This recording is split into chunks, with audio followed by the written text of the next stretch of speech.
Introduction. Almighty help us. What has happened, Grandpa? Why are you looking sad? Oh, children, storms and cyclones are continuously occurring on the earth and causing destruction all over. Dear children, are you aware of the cyclones? No, Grandpa. What is it? Cyclones are basically storms which are generated in the ocean due to high-speed winds and air pressure difference. Are they very dangerous to our life? Yes, children, in October 1999, Orissa was hit twice by the cyclones with wind speed of 200 km per hour and 260 km per hour. Many people died and many became homeless. Agriculture, transport, communication and electric supply were badly affected. I think we should have more knowledge about it. You are right, Radhika. I am also very keen to learn about it. Yes, children, you must read about such events. Come, children, let us learn about winds, storm and cyclones. Objectives.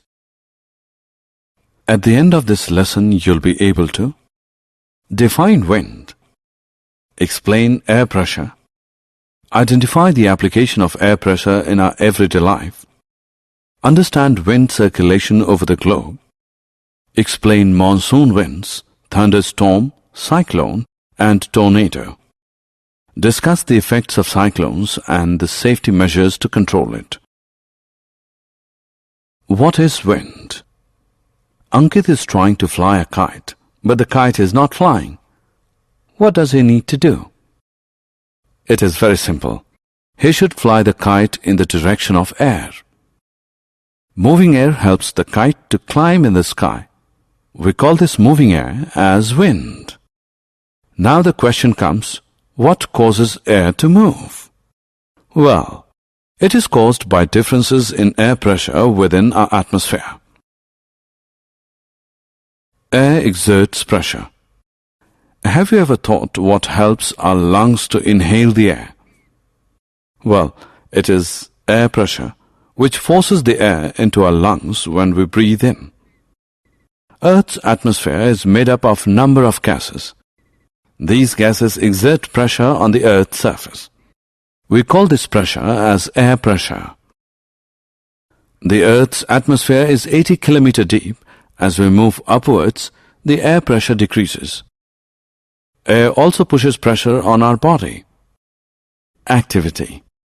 Let's perform an activity to verify that air exerts pressure.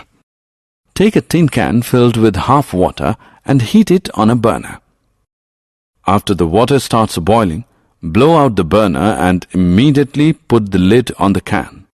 Then put that can carefully in a wash basin and pour water over it. What do you observe? The shape of the can gets distorted. Do you know why this is so? As water is poured over the can, some steam in the can condensed into water, which reduces the amount of air inside the can. That means air pressure inside the can decreases than the pressure exerted by the air from outside the can. As a result, the can gets distorted. So by this activity you learned that air exerts pressure. Wind and air pressure.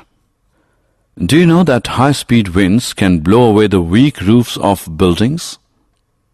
High-speed winds are accompanied by reduced air pressure. Let us see an activity. Take a piece of paper and crumple it into the small ball. Now hold the empty glass bottle and place the paper ball just inside its mouth. Try to blow the ball to force into the bottle. Observe carefully. The paper ball is not moving inside the bottle. Do you know why? Actually, when we blow into the mouth of the bottle, the air near the mouth has higher speed. This decreases the pressure there. The air pressure inside the bottle is higher than near the bottle. When we blow the ball inside the bottle, the air inside the bottle pushes the ball out. So children, we concluded that increased wind speed is accompanied by reduced air pressure. Wind circulation. I have one question in my mind. Can I ask you, Grandpa? Yes, Radhika. Tell me. How does the wind circulate on the earth? It is very easy to understand. The warm air is light, so it rises up at a place, as a result of which air pressure of that area gets lowered. The cold air from the surrounding areas rushes in to fill its space. Energy from the sun heats the earth's surface. Equator is the region which receives maximum heat from the sun than the polar regions. The air in these regions gets warm. The warmer air rises up and the colder air coming from the polar regions moves in to fill the empty space. This is how wind circulation is set up from the poles to the warmer latitudes. Self-assessment. Let's check what you have learned so far. Drag and drop the correct option into its respective place. Monsoon winds. All of us get a feeling of relief from the long hot summers during the monsoon season. Let us see how this monsoon appears. During the hot summers, the land near the equator warms up very quickly. The temperature of the land is always higher than that of water in the oceans. The warm land heats the air above it. As a result, the warm air being lighter rises up and expands. This causes the winds to flow from the oceans towards the land. We call these winds as monsoon winds. The monsoon winds carry water from the oceans and bring rain. Thunderstorms. Can you tell where does lightning come from? And why does lightning sometimes strike the ground? Let's find the answers. A storm with lightning and thunder is called a thunderstorm. It develops in hot, humid tropical areas like India very frequently. They are formed by the uplifting of warm and humid air. When humid air is lifted, it cools down and the moisture in the air condenses to form cloud.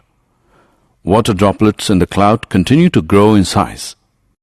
As the cloud extends further upward, water droplets fall down, creating sound and lightning. We call this event as thunderstorm. Cyclone. You must have heard about cyclones. Why do we get afraid of its name? Cyclones are huge revolving storms caused by high-speed winds rotating around a central area of low air pressure. We know how a thunderstorm forms. Let us see how it becomes a cyclone. Cyclones are formed over warm oceans. The warm ocean also heats the air above it. When humid air is lifted, it cools down and forms cloud. The low air pressure created over the ocean begins to pull the clouds in, and the clouds begin to rotate due to Earth's rotation. These clouds continue to grow larger and begin spinning more. The swirling winds rotate faster and faster, forming a huge circle which can be up to 2,000 kilometers across. The center of a cyclone is a calm area. It is called the eye of a storm. As the cyclone builds up, it begins to move. Cyclones are extremely destructive. It can lift the water as high as 3 to 12 meters. As a result, the seawater enters the low-lying coastal areas, causing loss of life and property.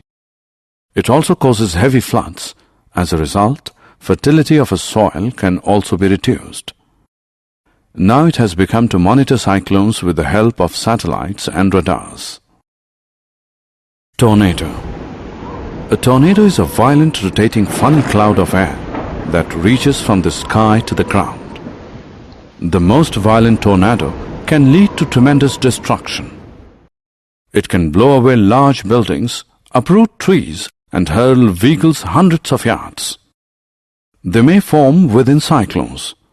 The eastern coast of India is more vulnerable to cyclones than the western coast. Summary. Let us summarize what we have learned. Moving air is called wind. Air around us exerts pressure. pressure exerted by air is called air pressure. Air expands on heating and contracts on cooling. Warm air is lighter than the colder air. A warm air rises up, air pressure at that place decreases, and the cooler air moves to that place. Uneven heating on the earth causes wind circulation. Monsoon winds flow from the oceans towards the land. These winds carry water from the oceans and bring rain. A storm with lightning and thunder is called a thunderstorm. Cyclones are huge revolving storms caused by high-speed winds and air pressure difference.